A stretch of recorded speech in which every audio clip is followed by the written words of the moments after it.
On this episode of Champion Spotlight, Parker Robbins, also known as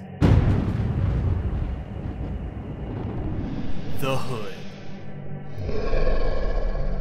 From a very early age, Parker Robbins was almost groomed into becoming a villain. See, Parker's dad worked very closely to the criminal mastermind Kingpin, and so Kingpin was around a lot during Parker's formative younger years. When Parker was a young boy, he witnessed an epic battle between Daredevil and Electro, and the life of a supervillain enticed him. Later, Parker's father dies and his mother has declining health that ends up putting her in a near vegetative state, and Parker decides to turn to the streets in this life of crime to pay for her care. Parker's cousin John King tells him about a guaranteed score in a nearby warehouse, but after breaking in, they just see a bunch of candles that were being used for a seance, and before leaving they are attacked by the demon Nasante. Parker shot the demon in the head, believing he killed him, and not wanting to leave the night empty-handed, Parker did as any thief would do, and he stole the boots and cloak off of the demon, believing them to be of some value.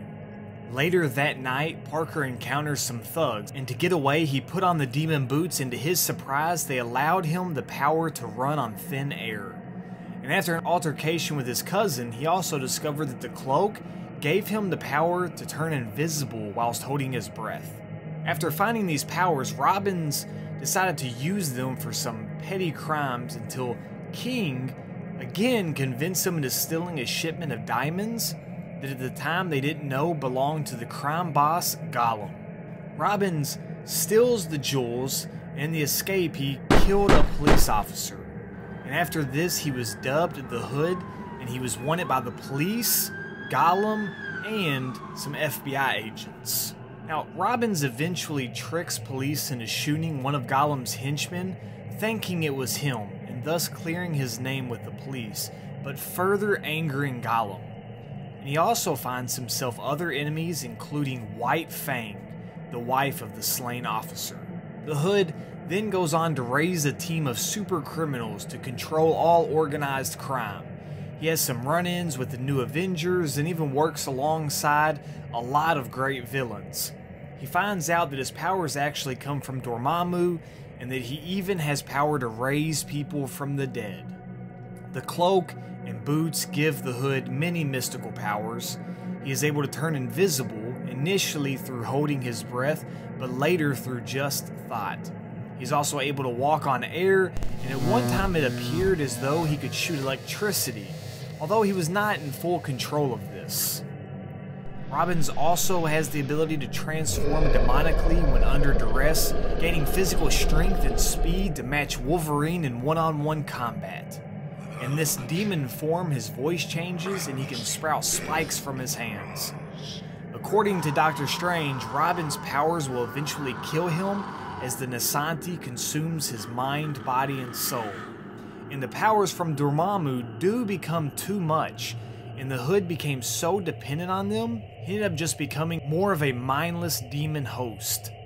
And after Strange defeated Dormammu, this led the Hood to being powerless, until Loki gave him Norn stones, restoring his powers and also allowing him the power of wish of self.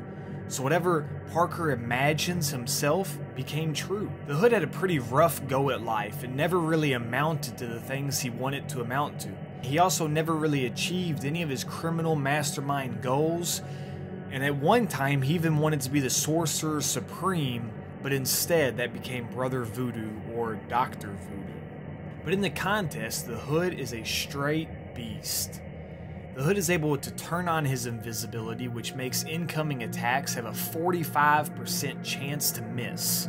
And also, while invisible, the Hood gains a big chunk of critical damage and block proficiency. If awakened, he has stun immunity and power steal while this invisibility is in cooldown mode. So his signature ability is definitely not defining of the champion, but is extremely nice to have. Another interesting ability of the Hood is that his critical hits have a very high percentage chance to stagger opponents, which prevents them from gaining any buffs for 7.5 seconds. His heavy attack refreshes the stagger, along with refreshing any shock, hex, or bleed that he has placed on an opponent. Definitely some good stuff there. Now, his special attacks, all of them are freaking sick looking, but they also have very good uses. His L1 shocks the opponent, and at the end of this shock, the opponent is stunned. His L2 hexes the opponent, reducing ability accuracy and fate seals them. This special also instantly triggers the Hood's invisibility. Then his L3 deals a high percentage chance of increased damage for each full bar of power the opponent has, and it has 100% chance to inflict bleed, dealing a very high amount of damage over a number of seconds. With all of these abilities, this makes the Hood a beast in a lot of aspects in the game. While he isn't god tier in anything, he is above average in everything. His invisibility and debuffs make him a pretty good Alliance Ward defender, and everything together, plus the fact that his fighting style and animations are just really fun to play with, make him a good option for any sort of offense. He does have one sort of kryptonite in the game, and that's Daredevil.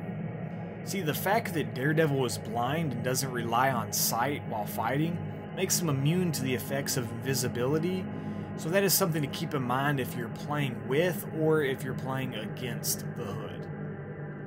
That does it for this champion spotlight, so let me know in the comments what you think of the Hood. What do you use him for? Do you like him? And where does he rank on your top champion tier list? Also, let me know in the comments what champion spotlight you would like to see done next. If you enjoyed this one, make sure to drop a thumbs up and subscribe to the channel for more awesome contest content just like this. Talk to you later. Peace.